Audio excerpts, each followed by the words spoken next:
Bum bum bum bum bum bum bum bum bum bum bum bum. The Peter Unfair Show.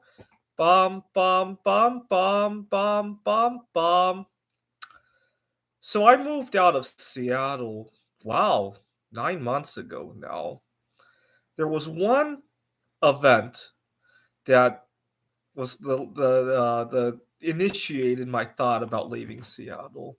There were other unfair things that happened, but there was one event that really made there was a food for thought moment for me. I was working as an adjunct professor at a startup university, Washington Technology University. We must have had about 12 instructors. I want to say 70 or 80 students altogether. I was teaching two courses. They were both afternoon courses. Now, one morning, must have been 8:30 in the morning, I get a phone call from one of my colleagues, and she's telling me that her she had a home repair kind of emergency, water main break or something like that.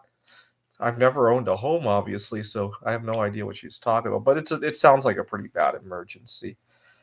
Now, at the time, I was actually living out of my car. I distinctly remember that park and ride garage that I used to love to live in. That was my home for the better part of on and off for 4 years, if you could believe it. I mean, I did spend some time having a place during the pandemic, but before the pandemic, and then for some time again last year afterwards.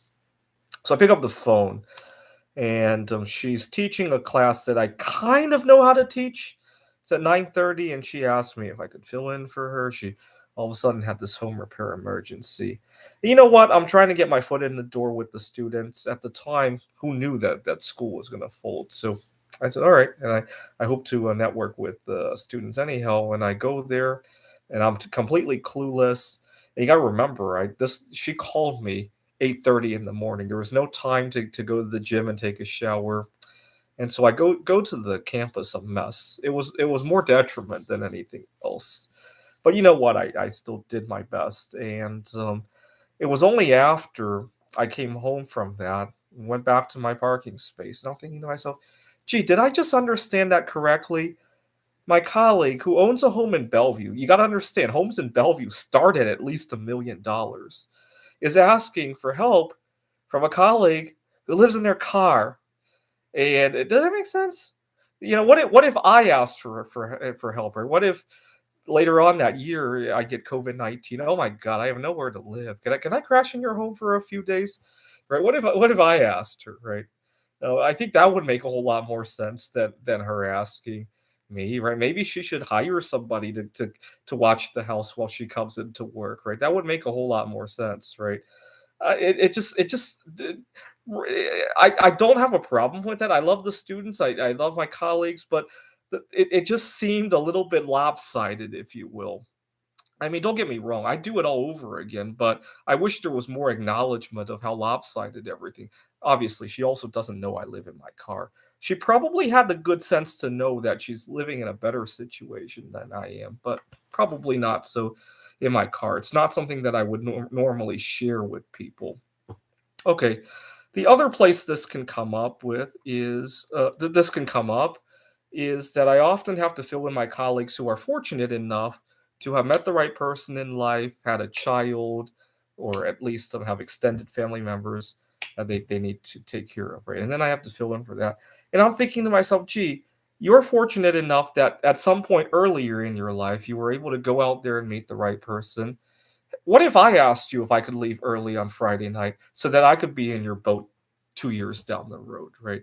I don't think that would go very well at the workplace, right? But for some reason, people who already have are deserving of more, right? People who don't have often are not, right? I've learned the hard way that in our society, the people who have often abuse the people who don't, right? Whether that thing is money, love, good health, or friends, right? Often the people who have those things abuse the people who don't have them. I've learned the hard way of that.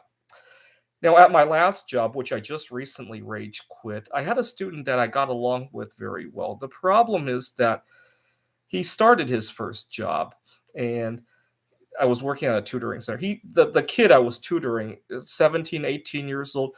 He just started his first job, and so he used to come 1 to 3 o'clock, and now he could only come 1 to 2, which created a gap in the schedule.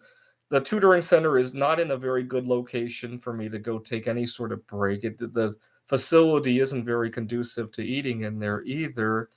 And so I had this 1 hour gap that was unpaid, and I couldn't really do very much with it.